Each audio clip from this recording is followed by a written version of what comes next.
What's going on, everybody? Bill Mack here with another edition of Pro Wrestling Unleashed. Just got done watching SummerSlam 2017, and that's my reaction to it. I know the first hour was like real dull.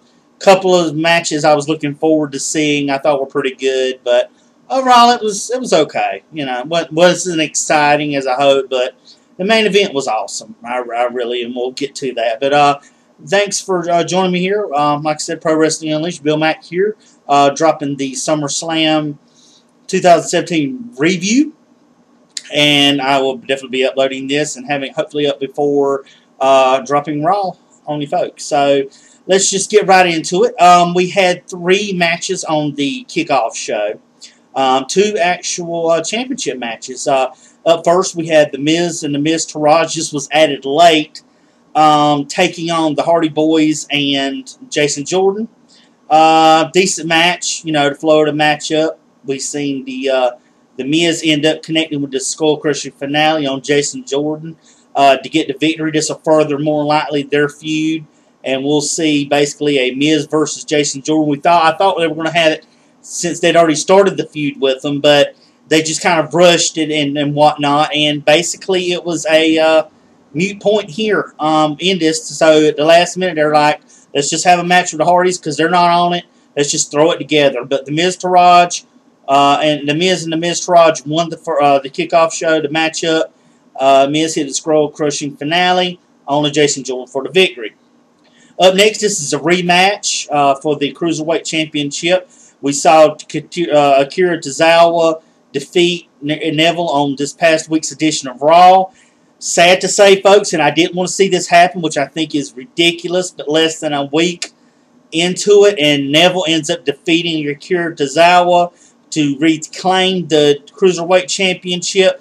Tozawa went for that, Swanton Bomb, but Neville ended up getting his knees up, and then he ends up hitting the Red Arrow onto Tozawa's back for the victory. So last time, we remember, he missed the Red Arrow, and Tozawa hit the Swanton on him. So we see the reverse happen this time, and now they've made Neville seem so unbeatable that there's nobody on the 205 Live roster. I don't know what their creative thinks, but that's a stupid idea to do, folks. That's why I said it was a show, because there was a lot of things that were stupid in it. This was one of them I didn't quite understanding, giving Tozawa 6 days with the title and turn around and have him lose it right back to Neville and display that nobody on the roster can beat him. What's the purpose of doing that when you're trying to build up to 205 Live and you have the same dude winning for 6-7 months? People kind of get tired of seeing that. I know I do. I was glad to see Tozawa. It was a shock, surprise, and it was a good thing. Now they've reverted back. That's why creative is so stupid with times with their stuff. So anyway, the last matchup was for the SmackDown Tag Team titles. This match also was on the kickoff show. I don't know why, because like I said, I'll give you my opinion on why. I was asking if both title matches like this, the Cruiserweight and the SmackDown Tag Team Championships, were on the kickoff show. But needless to say, the match went back and forth between the Usos and the New Day. Big E ends up getting double teamed by the Usos. They end up hitting a double super kick to Big E, as we see Xavier gets thrown to, is on the outside. Kofi goes to check on him. He gets thrown to the stairs, and it's left that basically the Usos end up getting on each corner of the ring and doing a double splash on the Big E. 1, 2, 3. The Usos regain the SmackDown Tag Team Championships. Now, I like this move. In my video, I did a remake of my video, and I had in the second video New Day winning, but in the original video, I actually did pick the Usos and I changed it. So, but I do agree with this, because the Usos are riding a high right now as being the heels. They're at that high point of being the heel team, top heel team on the SmackDown brand. So the first match of the night on the main card, folks, is Corbin versus John Cena. John Cena makes a mockery of Corbin in this matchup. Corbin gets in some offense and whatnot in this, and basically, to me, it was an okay match. I mean, I'm worried that Corbin was going to get buried. A lot of people were saying, well, gee, he's going to get buried. I don't know. Cena's going off to Raw. He kind of signed off tonight when he left. But needless to say, Corbin did show some quickness. There was a couple times that Cena threw him, through the bottom. He went sliding under the bottom of the ring post, went around and slid back in. He hit a powerful clothesline on Cena. Cena ends up basically, when he does it again, we see Cena basically turn around and he catches and he clotheslines Corbin. He hits the AA on Baron Corbin and gets the win. No, just one single AA is all it takes, apparently, on a guy that you're trying to build up. But they did say he had some heat. Maybe this is punishment for it. So John Cena leaves the SmackDown, the Blue brand, and now he ends up basically walking out of SummerSlam, defeating Baron Corbin after it already cost him his chance with the Money in the Bank contract. So he goes and ends up burying him even further down. So he's probably going to go back to the mid-card for Baron Corbin, needless to say. Up next, we had the SmackDown Live women's match between Naomi, who is the champion, against Natalya. I thought this was a decent match between the two ladies. Natalya basically did a lot of defense, a lot of offense in this matchup. Naomi was kind of having to keep up with her. We see Natalya try to hit a sharpshooter, but we see Naomi get to the ropes. Then we see Natty end up again hitting the sharpshooter. Naomi's in the middle of the ring. She has no choice but to tap out. Your winner and new SmackDown Women's Champion is Natalya. No, Carmella does not show up and try to cash it in. As we seen during the match, she was watching the match with Ellsworth in the back. So usually when they're doing that, they're not going to interfere in this matchup. So Natalya ends up winning the Women's Championship. We've seen the New Day lose, the Usos, and we've seen Neville regain it. So a lot of title changes, which is, to me, odd getting into this, because typically they don't really have that many they try to change over it at pay-per-view, and this is one of their big four.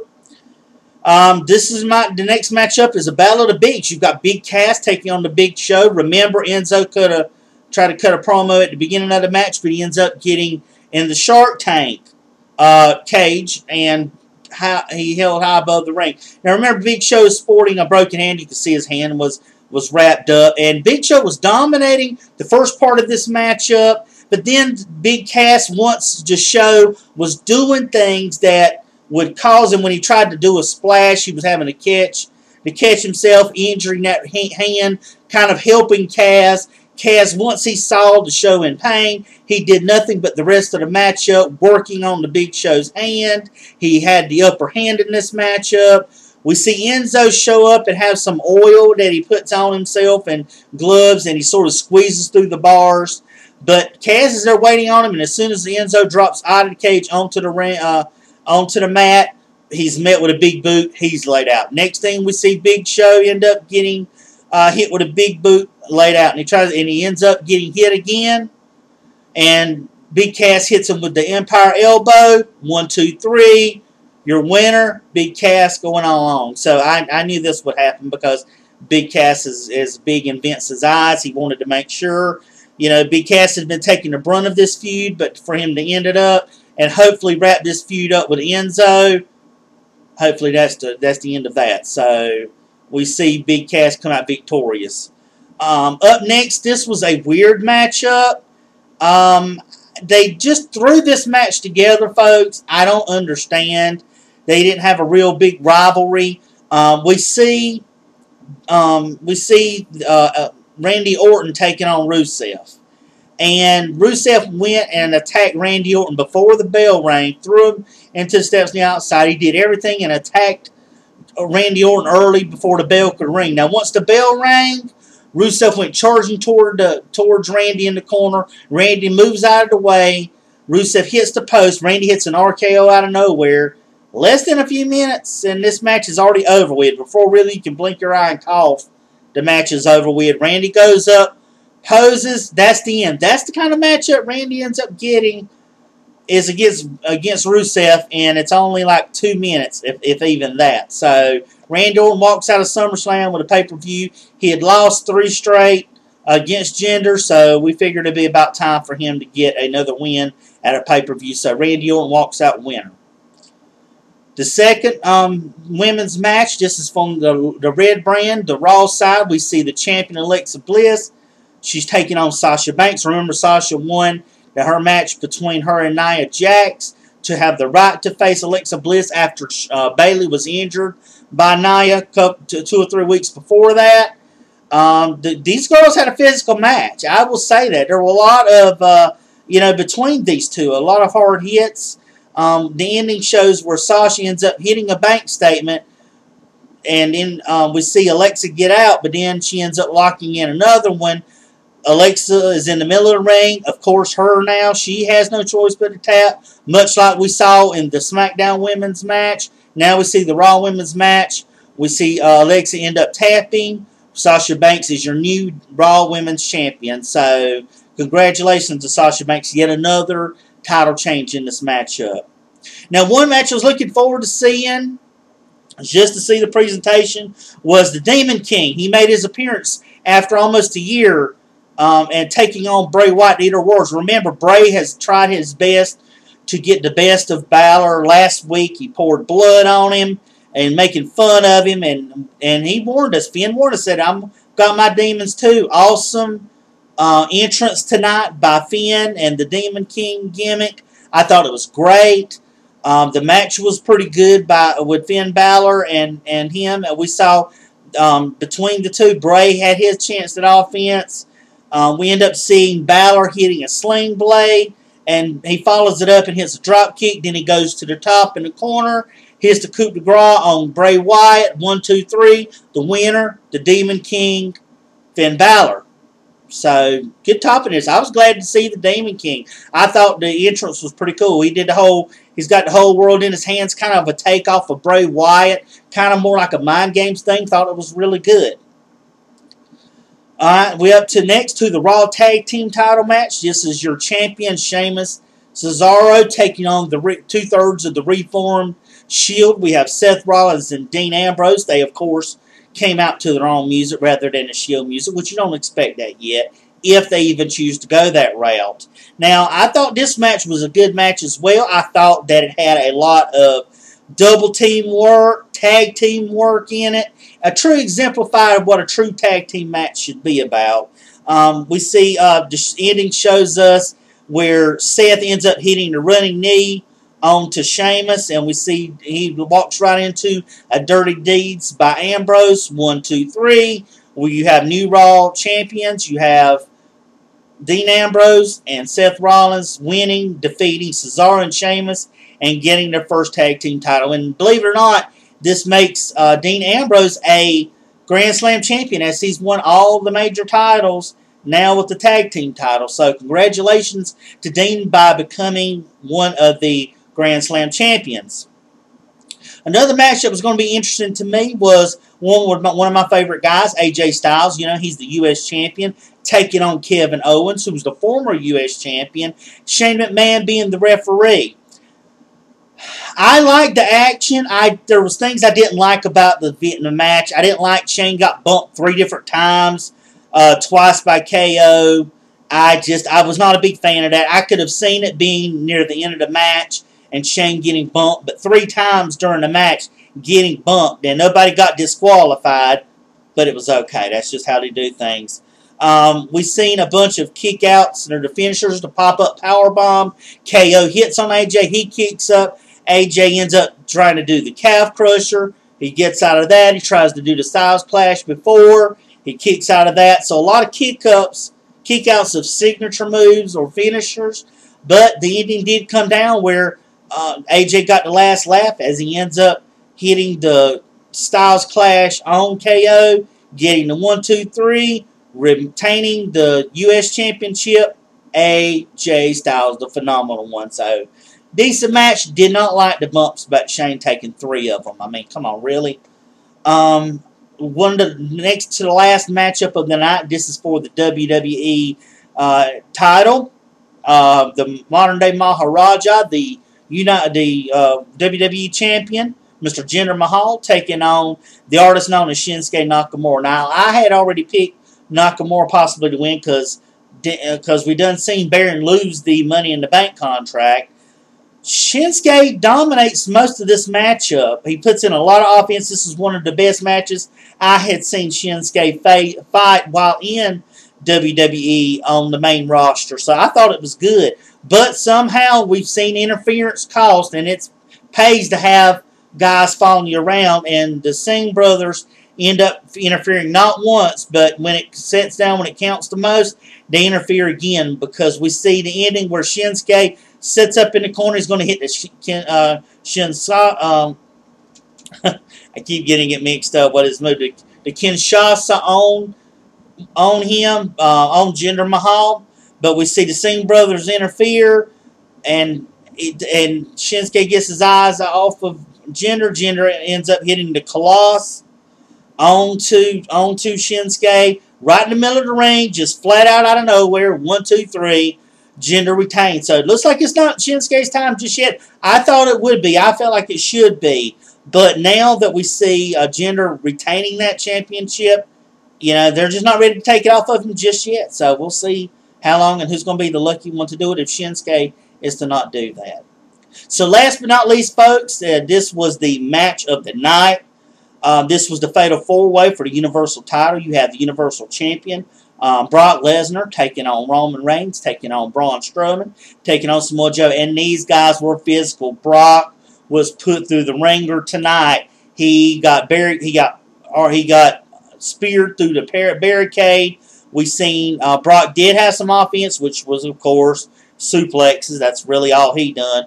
But the MVP of that matchup tonight, and by far dealt out the most punishment, and I mean punishment, was the monster among men, Braun Strowman. Folks, he sat there and he did a power slam to Brock. Not one, but 2 of the announce tables. Takes the 3rd announce table, dumps it onto Brock on top of him. They have to call and take Brock out on a stretcher. He then grabs the steps, steel steps, hits Roman Reigns with it, hits Samoa Joe with it. Samoa Joe ends up at a point locking Brock Lesnar in his chokehold. I thought this was the best match by far. The fans cheered it. They booed Roman Reigns basically out of the building. But I thought it was a really good matchup. Roman tried to hit like 3 Superman punches on Brock Lesnar. Brock ends up catching him, hitting him with the F5, gets the win after Roman Reigns tries to hit a spear onto Brock. So Brock escapes this. I look forward. I know that Brock's probably going to show up on Raw, and it's probably going to be facing Roman. But I do look far down the road of having a Brock versus Braun match. Because when those 2 guys stood up in the middle of the ring, and Brock couldn't try to do the suplex, and we see Braun pick him to get out of it. Brock tried to lock him in a arm bar kind of move for a submission. Braun didn't give in to it. Thought this was an awesome physical matchup. This is my match of the night.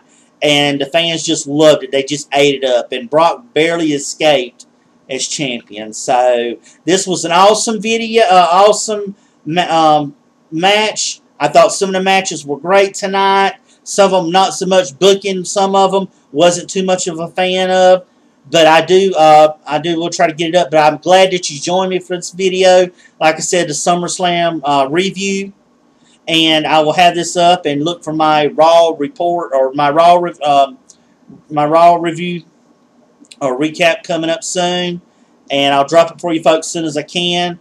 Like I said, if you like this video, please give me a thumbs up. Subscribe to my channel if you love wrestling content. I try to get it out there as much for you as I can. And subscribe. Share my videos with others that may like wrestling. Get them to subscribe as well. I'm trying to push my way to getting some more and more subscribers. So I hope you've enjoyed it. And until my next video, this is Bill Mack saying, take it easy from Pro Wrestling Unleashed.